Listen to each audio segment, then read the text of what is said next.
Ici, un selfie. Là, un instantané. Là, une photo de groupe. Les photos font partie intégrante de la vie moderne. Comme nous avons toujours nos téléphones portables dans nos poches, il nous est facile de capturer n'importe quel motif avec l'appareil photo. Mais aujourd'hui, nous voulons laisser de côté ces clichés ordinaires du quotidien et vous emmener dans une série de photos d'un autre genre. Les 20 images que nous allons vous montrer dans notre vidéo semblent parfois dérangeantes, émouvantes ou grotesques. Soyez curieux de découvrir des destins terrifiants, des histoires de fond incroyables et des témoignages uniques. Commençons. Avant de nous lancer, n'oubliez pas d'appuyer sur le bouton j'aime et d'activer la cloche de notification pour rester au courant de nos futures vidéos. Et n'oubliez pas de rester jusqu'à la fin pour voir l'une des photos les plus troublantes jamais prises. Poupée humaine. Les abysses de l'âme humaine ne connaissent pas de limites. Le russe Anatoly Moskvin se faufilait dans les cimetières pour déterrer les cadavres et en faire des poupées bizarres.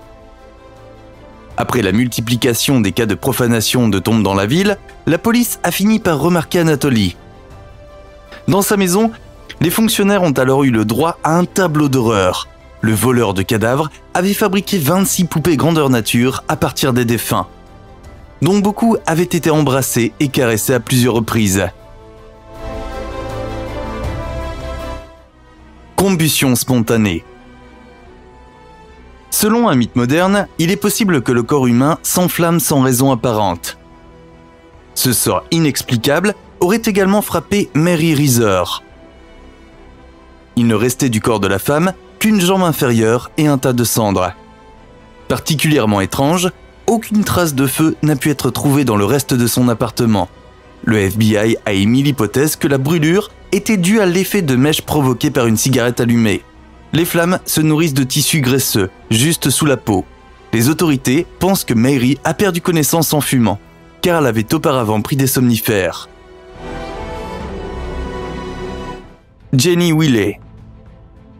Lorsque Jenny Wiley avait 13 ans, elle ne pouvait ni parler ni marcher correctement.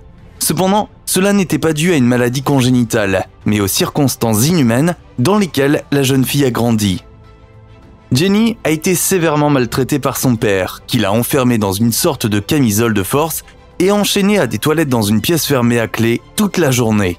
Au lieu de parler normalement à sa fille, le père grogne sur Jenny et montre les dents comme un animal sauvage. La photo de la triste adolescente a été prise en 1970, peu après que Jenny a été libérée des griffes de son père. Cependant, la souffrance de l'enfant loup est loin d'être terminée. Il s'ensuit une odyssée dans diverses institutions où Jenny est à nouveau exposée aux plus graves sévices physiques et psychologiques. On ignore où elle se trouve actuellement. Michael Rockefeller. Où se trouve Michael Rockefeller? Cette question est restée sans réponse depuis le 18 novembre 1961. À l'époque, le fils du vice-président américain se trouvait en Nouvelle-Guinée occidentale où il souhaitait étudier les peuples indigènes. Ce qui a finalement conduit à la disparition du jeune homme de 23 ans est incertain. Certains pensent que Michael a été victime de cannibalisme. D'autres soupçonnent qu'il a été tué par un animal sauvage. La théorie la plus passionnante est peut-être celle selon laquelle l'Américain aurait été recueilli par la tribu des Asmat et vivrait depuis lors au cœur de la jungle. Moko Mackay. L'officier britannique Horatio Robley avait une passion inhabituelle pour la collection, les têtes coupées. En fait, il s'agissait de ce que l'on appelle les Moko Mackay, qui étaient très importants dans la tradition maori. Les visages des indigènes masculins de Nouvelle-Zélande étaient particulièrement décorés de tatouages, les Moko. Les Moko révélaient beaucoup d'informations sur leurs porteurs, comme leur rang, leur ascendance ou les actes héroïques qu'ils avaient accomplis. Lorsqu'une personne mourait avec un Moko, la tête était retirée et minutieusement conservée.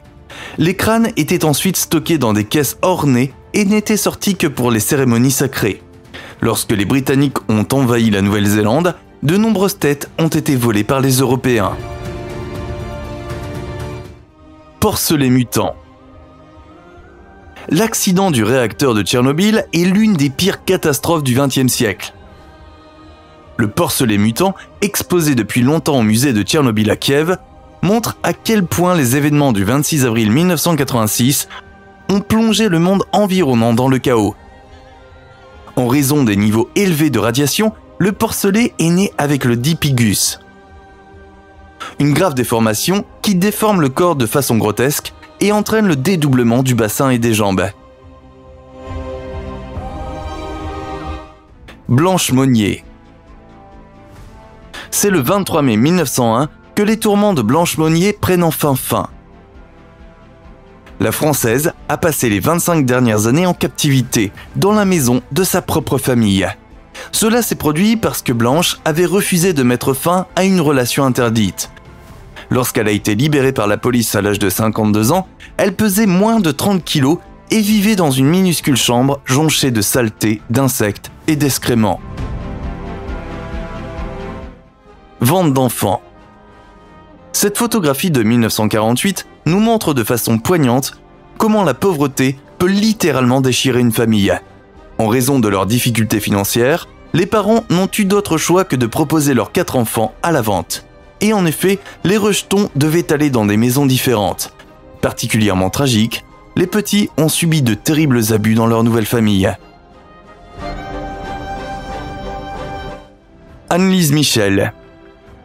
À la fin des années 1960, Annelise Michel a commencé à avoir des comportements inquiétants. En plus des crises, il s'agissait de délire, de manger des araignées et même de boire de l'urine. Pour les parents archi-catholiques d'Annelise, il était clair que leur fille était possédée par le diable. S'ensuivent 67 exorcismes et une détérioration constante de l'état de santé de la jeune femme. Cependant, aucun de ces innombrables exorcismes ne devait avoir le succès escompté. Annelise Michel meurt en 1976 à l'âge de 23 ans. Elle ne pesait alors que 31 kg. Robert Overecker. En 1995, Robert Overecker a voulu mettre en œuvre un plan audacieux. Pour cela, Robert a conduit un jet ski jusqu'au bord des chutes du Niagara. Il devait ensuite laisser le véhicule tomber dans l'abîme et ouvrir le parachute sur son dos. Mais tout s'est passé très différemment. Le parachute ne s'est pas déployé et le Californien de 39 ans a fait une chute mortelle de 180 pieds. L'ombre d'Hiroshima. Le 6 août 1945, les forces américaines ont largué une bombe atomique sur la ville japonaise d'Hiroshima. 80 000 personnes ont péri dans cette attaque. Tout ce qui restait des nombreuses victimes était une ombre nucléaire.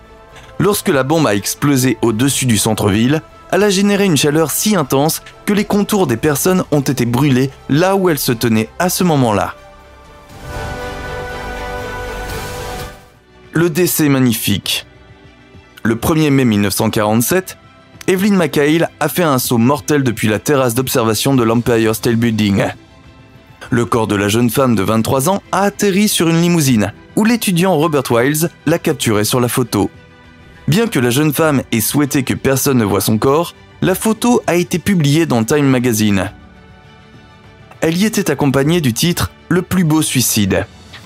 Personne ne sait ce qui a poussé Evelyn à mettre fin à sa vie. Son entourage l'a considérée comme une femme joyeuse et amusante qui aurait dû se marier un mois plus tard. Chien à 2 têtes. Là où l'histoire de Frankenstein et les objectifs d'un scientifique soviétique entrent en collision, la photo grotesque d'un chien à 2 têtes émerge à la fin. En 1959, après plusieurs échecs, Vladimir Demikov a effectivement réussi à transplanter la partie avant d'un chien sur le corps d'un autre ami à 4 pattes.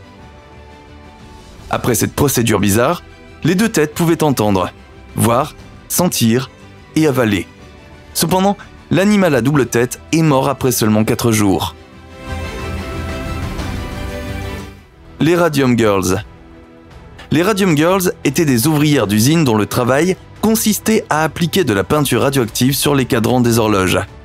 Afin de pouvoir tracer des lignes plus fines, les femmes léchaient souvent les pinceaux utilisés à cet effet. En outre, certaines ouvrières utilisaient la peinture irradiée comme vernis à ongles. C'est pourquoi il n'est pas surprenant, vu d'aujourd'hui, que beaucoup d'entre elles aient contracté une grave intoxication au radium. Les conséquences sur la santé étaient tout simplement dévastatrices. Les femmes brillaient dans le noir, leurs mâchoires gonflaient et beaucoup en mouraient. La concentration d'hémoglobine dans le sang diminuait et les fractures osseuses augmentaient. Cependant, les responsables ont tout fait pour dissimuler la maladie des radiations. C'est pourquoi ils ont également exercé une forte pression sur les médecins traitants. John Wayne Gacy. John Gacy détient un triste record du monde. Aucun autre tueur en série n'a été condamné à une peine plus longue que le clown meurtrier. Au cours de sa vie, Gacy a tué au moins 33 jeunes hommes. Il a ensuite été condamné à 21 peines de prison à vie et 12 peines de mort pour ses atrocités. L'exécution a eu lieu en 1994. La photo montre le futur tueur sous la forme d'un enfant innocent. Keith Absford. À l'âge de 14 ans, l'Australien Keith Absford a décidé de rompre avec son quotidien. C'est ainsi que l'adolescent s'est glissé dans le train d'atterrissage d'un avion. Mais lorsque l'appareil décolle, l'adolescent perd pied et fait une chute mortelle. Par coïncidence, un homme a appuyé sur le déclencheur de son appareil photo juste au moment où Keith est tombé. Tara Calico.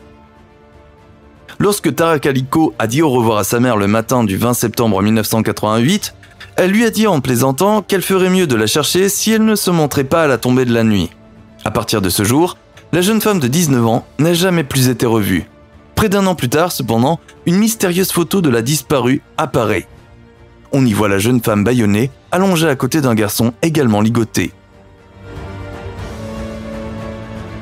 La maison d'horreur d'Amityville. Nous sommes le 13 novembre 1974, lorsque Ronald DeFeo déambule dans la maison de sa famille à Amityville et abat tout le monde.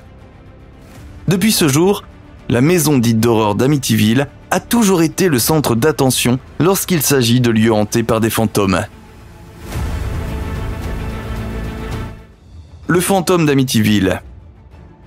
Plus tard, les résidents de la maison du meurtre ont apporté encore et encore des phénomènes étranges et des événements inexplicables.